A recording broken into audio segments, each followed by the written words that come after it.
যে বুঝতে পারেনি সে না বুঝেই চলে গেছে এবং তাকে আমি বোঝানোর চেষ্টাও করিনি। কলকাতা আমাকে টেনে টেনে নিয়ে আসে, ওদিকে আবার বম্বে আমাকে ফিরিয়ে ফিরিয়ে নিয়ে যায়। তো আমি যখন নিজেই নিজেকে বুঝতে পারছি না, আমি অন্য কারোর থেকে কী করে এক্সপেক্ট করবো সে আমি বুঝে যাই। ছোট পর্দা বড় পর্দা বলে আমার কাছে কোনো পর্দা নয়, আমার কাছে অভিনয়টাই আমার জায়গা।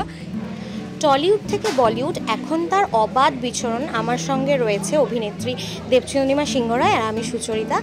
সবার আগে বলি দারুণ লাগছে, কেমন আছো? খুব ভালো আছি, তুমি কেমন আছো? আমিও ভালো আছি। একদম তোমার লুকটা কোথাও যেন একটা গিয়ে পুজো ভাইবস দিচ্ছে।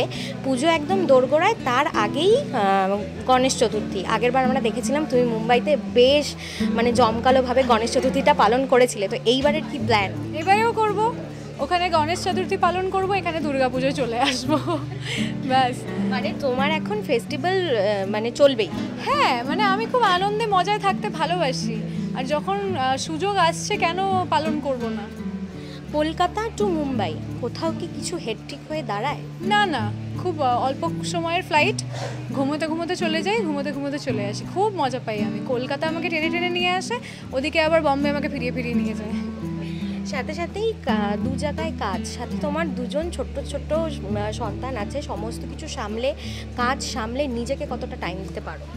নিজের জন্য সময় একটু কমে গেছে, অনেকটাই কমে গেছে। শুধু বাড়িতে রাত্রিবেলা ঘুমানোর সময়টুকুই নিজের, বাট তার মধ্যে থেকেও আমি চেষ্টা করি যে নিজেকে একটু সময় দেওয়া, একটু নিজেকে ভালোবাসা, একটু স্কিন কেয়ার করা, একটু হেয়ার কেয়ার করা, একটু বই পড়া, নিজের একটু ইমপ্রুভমেন্ট করা, যা যা করা যেতে পারে।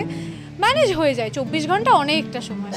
আর সেই ছোট্ট দুজন কতটা এখন কি দুষ্টু হয়েছে বা মিষ্টি হয়েছে? দুষ্টুই ছিল। আমি যার থেকে তাদেরকে নিয়ে এসেছিলাম সে আমাকে বলেছিল বড় হলে নাকি শান্ত হয়ে যাবে। আমি আজও তার পরিচয় পরিণাম কিছুই দেখতে পাচ্ছি না।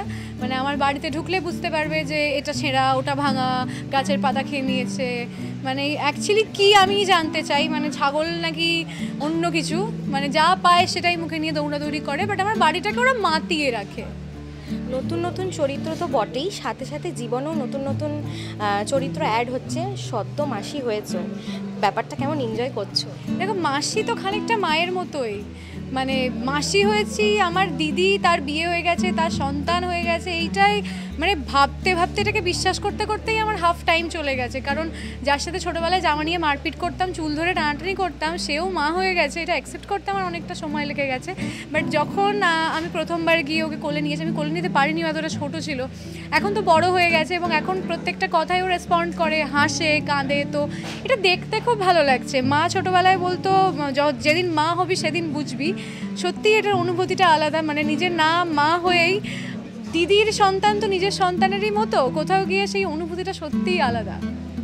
সাথে সাথেই ছোট পর্দা থেকে শুরু, এখন তুমি চুটিয়ে ওয়েব সিরিজ করছো, তো ছোট পর্দায় কি কখনো ফেরার ইচ্ছে আছে বা ফেরা হচ্ছে কি? যদি সুযোগ হয় নিশ্চয়ই ফিরবো। ছোট পর্দা বড় পর্দা বলে আমার কাছে কোনো পর্দা নয়, আমার কাছে অভিনয়টাই আমার জায়গা। এবং যদি সত্যিই ভালো চরিত্র, ভালো কাজের অফার আমার কাছে আসে, আমি কাজ করতে রাজি আছি। আচ্ছা, কাজের ক্ষেত্রে বড় স্কেলের প্রোডাকশন হাউসটাকে বেশি প্রেফার করো, নাকি স্ক্রিপ্ট বা নিজের চরিত্রটা কতটা তোমাকে ইনহ্যান্স করছে সেটাই বেশি ম্যাটার করে? এটা ডিপেন্ড করে ওই মুহূর্তে দাঁড়িয়ে আমি আমার জীবন থেকে কী চাইছি। আমার ফেম চাই, নাকি আমার ভালো কাজ চাই, নাকি আমি ভালো অভিনেতার সাথে কাজ করতে চাই, নাকি আমি ভালো ডিরেক্টরের সাথে কাজ করতে চাই। এটার সিদ্ধান্ত পাল্টাতে থাকে সময়ের সাথে সাথে। তো এই মুহূর্তে যদি জিজ্ঞেস করো, আমি ভালো স্ক্রিপ্টিংয়ের ওপর এবং ভালো নিজের চরিত্রের ওপর আমি জোর দিচ্ছি। তোমাকে বুঝি না প্রিয়, এই কথাটা কতবার কাকে কাকে বলা হয়েছে? খুব কম। অভিযোগ আমার জীবনে খুব কম। যে বুঝতে পারেনি সে না বুঝেই চলে গেছে এবং তাকে আমি বোঝানোর চেষ্টাও করিনি। কারণ সে যদি না বুঝতে পারে, সে হয়তো সেটা বোঝার ক্ষমতায় নেই বা ক্যাপেবল নয় সেটা বোঝার জন্য। কারোর ওপর জোর করে কিছু চাপিয়ে দিয়ে তুমি কেন আমাকে বুঝতে পারছো না বলে আমি অশান্তি করতে শুরু করব, সেটা একেবারেই নয়। কারণ অনেক সময় আমিও তো নিজেকে বুঝতে পারি না। অনেক সিচুয়েশন, অনেক কিছু গন্ডগোল আমি করে ফেলি, তারপর ভাবি যে এটা কেন করে ফেললাম। সেই মুহূর্তে আমি নিজেকে বুঝতে পারিনি বলেই তো করলাম। তো আমি যখন নিজেকে বুঝতে পারছি না, আমি অন্য কারোর থেকে কী করে এক্সপেক্ট করবো সে আমায় বুঝে যাবে। নতুন ছবি আসছে, তোমার চরিত্রটা নিয়ে ছোট্ট করে শুনবো, আর দর্শকদের তুমি কি বলতে চাও? আমার চরিত্রের নাম ঝিনুক। একজন শিক্ষিকা এবং সে শিক্ষকতা করে তার পুরো পরিবারের দায়িত্ব সে নিয়েছে। এবং এই যে ছেলেটি, যে একজন কালেকশন এজেন্ট, যাকে ঝিনুক গুন্ডা ভাবছে, যে লোনের টাকা নিয়েছি বলে তোমাকে এক্ষুনি শোধ করতে হবে, আমাদের কাছে টাকা নেই তো আমি কোথা থেকে টাকা দেবো। তো এরকম একটা ওঠাপড়া থেকে, একটা ঝগড়া অশান্তি থেকে তারপর তাদের ভালো লাগা শুরু হয়, যেটা জেনারেলি সবার জীবনেই হয়ে থাকে। প্রথমে ছেলেটাকে ভালো লাগে না বা মেয়েটাকে ভালো লাগে না, তারপর সেই ছেলেটার সাথেই তার প্রেম হয়ে যায়, এমন প্রেম হয়ে যায়। এই গল্পটাও খানিকটা ওরকম, বাট এই প্রেমের মধ্যে আরও অনেক কিছু আছে, সেগুলোর জন্য তো তোমাকে বুঝে না প্রিয় দেখতে হবে। সাথে সাথেই একটা প্রশ্ন না করলেই নয়, তুমি মহাদেবের বড় ভক্ত, শ্রাবণ মাস চলছে, তোমাকে আমরা দেখেওছি যে তুমি পায়ে হেঁটে গিয়ে জল ঢেলেছো। পুরো শ্রাবণ মাসটাই কি এইভাবেই পালন করা হয়? দেখো, শ্রাবণ মাস বলে আমার জীবনে আলাদা করে কোনো মাস নেই।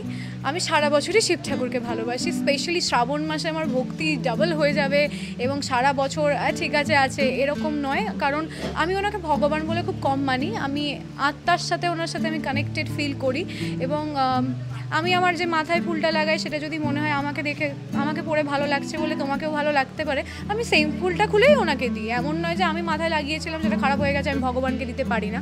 আমার ওনার মধ্যে এই দূরত্বটা একেবারেই কমে গেছে।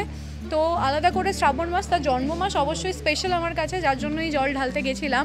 এবং আমার আলাদা করে ওনার জন্য মানে আমাকে কিছু করতে লাগে না, যেটা আমার মন থেকে, ভেতর থেকে আসে, উনি আমাকে দিয়ে ওনার যেটা চাই উনি আমাকে দিয়ে করিয়ে নেন। দর্শক তোমাকে বরাবরই ভালোবাসে, শেষে একদম দর্শকদের কি বলবো? দর্শকদের এটাই বলবো, অনেকগুলো কাজ করেছি এবং নতুন কাজ আরও অনেক আসছে।